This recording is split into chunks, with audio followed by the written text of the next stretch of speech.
বন্যার কারণে ডুবে গেছে অনেক জেলা, পাশাপাশি অনেক পরীক্ষা কেন্দ্র সহ হাজারো পরীক্ষার্থীর ঘরবাড়ি ডুবে গেছে এখন পানির নিচে।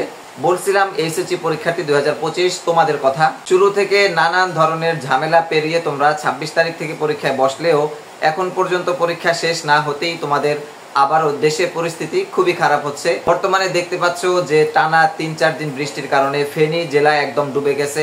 এরপরে দক্ষিণ অঞ্চলের বরিশাল, পটুয়াখালী, বরগুনা ওই সমস্ত জেলাগুলোতে পানিতে একদম ভরপুর হয়ে গেছে। এখন এই জায়গায় দুইটা সমস্যা। এক হচ্ছে পরীক্ষা কেন্দ্রগুলো যেখানে শিক্ষার্থীরা পরীক্ষা দিতে যাবে সেই কেন্দ্রগুলো তলিয়ে গেছে। আবার আরেক হচ্ছে যারা পরীক্ষার্থী ওই জেলার বা ওই অঞ্চলের তাদের কিন্তু ঘরবাড়ি ইতিমধ্যে পানির নিচে চলে গেছে। আমরা বিশেষ করে গতকালকে রাতেও দেখলাম যে ফেনী জেলাতে সেখানে অনেক শিক্ষার্থীর হাহাকার, তাদের ঘরবাড়ি ভেসে গেছে। এরপরে ভারত থেকে যে পানির ঢল আসতেছে সেটা যদি আরো বেড়ে চলে তাহলে আরো ভয়াবহ পরিস্থিতি হবে। ফেনী জেলার প্রায় অধিকাংশ শিক্ষা প্রতিষ্ঠানে পানি উঠে গেছে।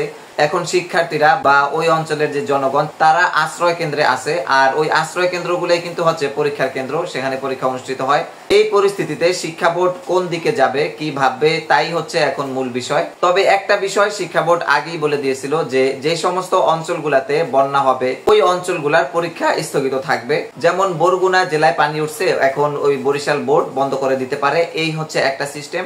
আবার হচ্ছে শুধুমাত্র ওই বরগুনা জেলার যে পরীক্ষা কেন্দ্রগুলো আছে ওই পরীক্ষা কেন্দ্রের পরীক্ষার্থীদের পরীক্ষা স্থগিত রাখা হবে, আর বাকি বরিশাল বোর্ডের পরীক্ষা চলমান থাকবে। এই দুইটা বিষয় শিক্ষা বোর্ড আগেই ক্লিয়ার করে দিয়েছিল। তবুও দেখা যাক শিক্ষা বোর্ড এইদিকে কোনো বিবেচনা করে কিনা। অনেক কষ্ট সংগ্রামের পরে কিন্তু পরীক্ষার হলে বসছো তোমরা। আশা করি তোমাদের যেন কোনো প্রাকৃতিক দুর্যোগ বা অন্য কোনো খারাপ পরিস্থিতি মোকাবিলা করতে না হয়। কেননা যেহেতু পরীক্ষা শুরু করে দিয়েছো, এখন থেকে একটানা পরীক্ষাটা শেষ হয়ে গেলেই তোমাদের জন্য ভালো। মাঝখানে গ্যাপ থাকা এটা পরীক্ষার উপর একটা ব্যাড ইফেক্ট পড়বে।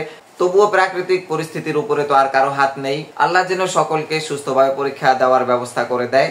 আর যারা ইতিমধ্যে প্লাবিত হয়ে গেছে ফেনী অঞ্চলগুলো, কুমিল্লা, নোয়াখালী, এরপরে বরিশালে আছে বরগুনা, পটুয়াখালী, এই জেলাগুলোতে বন্যার পানি উঠে একদম ভরপুর হয়ে গেছে। তো তাদের পরিস্থিতি নিয়ে শিক্ষা বোর্ড কি জানায় তোমাদেরকে সেটা পরবর্তীতে জানিয়ে দিব।